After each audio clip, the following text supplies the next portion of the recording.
दोस्तों भारत में 49.4% यानी अप्रोक्स 50% लोग प्रॉपर्टी में इन्वेस्ट करते हैं।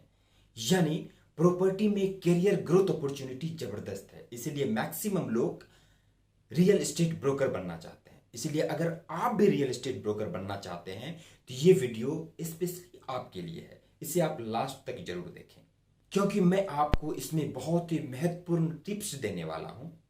फर्स्ट, सेट अ गोल। सबसे पहले आप किसी भी प्रोफेशन में जाओ, उस प्रोफेशन से रिलेटेड आपका अपना गोल तो होना ही चाहिए कि आखिर इस फील्ड में आना चाहते हैं तो आप कितना ग्रो करना चाहते हैं और उसके अनुसार प्लानिंग करनी पड़ेगी। Second, become a better communicator. आप किसी भी फील्ड में जाओ, कम्युनिकेशन इज वेरी इंपॉर्टेंट और स्पेशली अगर आप कॉन्ट्रैक्ट और नेगोशिएशन में जा रहे हैं तो better communication is vital. So better communication करना बहुत ही जरूरी है, तभी आप इस फील्ड में ग्रो कर पाएंगे। Third one, use right tools and technology. कहते हैं जो इंसान वक्त के साथ नहीं बदलता वो टूट जाता है। अगर ये एरा है टेक्नोलॉजी का, इसलिए आप सही टूल एंड टेक्नोलॉजी का यूज कीजिए। सिर्फ आउटबाउंड कॉलिंग ही महत्वपूर्ण नहीं है, आपको ईमेल कैंपेन चलाना पड़ेगा, एसएमएस कैंपेन चलाना पड़ेगा, तभी आपको सक्सेसफुल लीड मिलेंगे, जेन्युइन लीड मिल पाएगा। नाउ फोर्थ वन की मैं अगर बात करूं, keep in contact with past clients. एक पास्ट क्लाइंट आपके नए 11 क्लाइंट से बेटर होते हैं क्योंकि वो एक पास्ट क्लाइंट आपको 11 रेफरेंस दे सकते हैं। इसलिए don't only focus on selling, just focus on relationship building.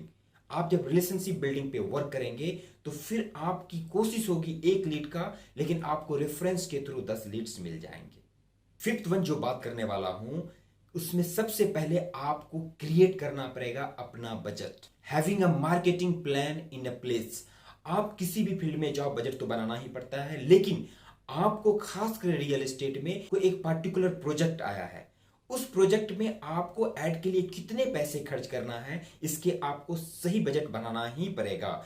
अगर आपके पास सपोज कर लो कुछ आपके पास 10 लाख रुपए हैं और एक पार्टिकुलर प्रोजेक्ट के को प्रमोट करने के लिए आपने सारे खर्च कर दिए और पता चला कुछ लॉ एंड ऑर्डर में प्रॉब्लम आ गए और बाद में जाके वो प्रोजेक्ट रुक गया, तो आप इस फील्ड में आगे बढ़ना तो दूर, आप दोबारा हिम्मत भी नहीं करेंगे इस पे पैर रखने के लिए। इसलिए आप जो भी कर रहे हैं मार्केटिंग तो करना ही पड़ेगा, लेकिन एक पार्टिकुलर प्रोजेक्ट पे मार्केटिंग पे कितनी बजट हो इसका प्लानिंग आप जरूर कीजिए, तभी लॉन्ग टाइम तक आप कंसिस्टेंट टिके रहेंगे। सर्दी हो या गर्मी आप आगे बढ़ते रहेंगे, वरना एक ही प्रोजेक्ट की असफलता को आप डाइजेस्ट नहीं कर पाएंगे और हार कर रियल एस्टेट का काम छोड़ देंगे।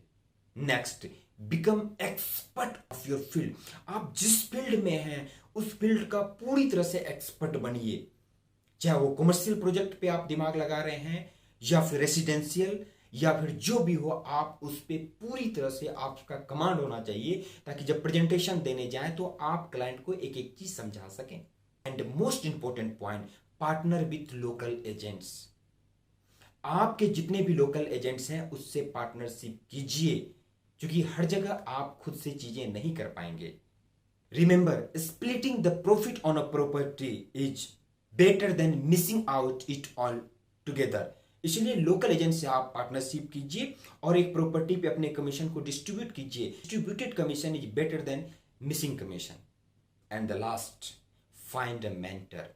आप इस फील्ड में आए हो तो किसी ना किसी एक को अपना मेंटर बनाओ, अपना गुरु बनाओ, क्योंकि आपको बहुत ही जरूरत पड़ेगी इस फील्ड में एक गुरु का, एक एक्सपीरियंस वाले बंदे का जो आपको सजेस्ट कर सके, जो आपको धोखाधड़ी से भी बचा सके, आपको सही तरीके से बिजनेस करना सिखा सके, ईमानदारी से आगे बढ़ना सिखा सके।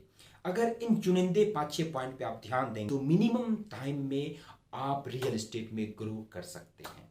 सो आई होप कि आप इस सभी पॉइंट्स को फॉलो करेंगे और रियल एस्टेट में आगे बढ़कर रहेंगे। Wish you all very very best to grow in real estate.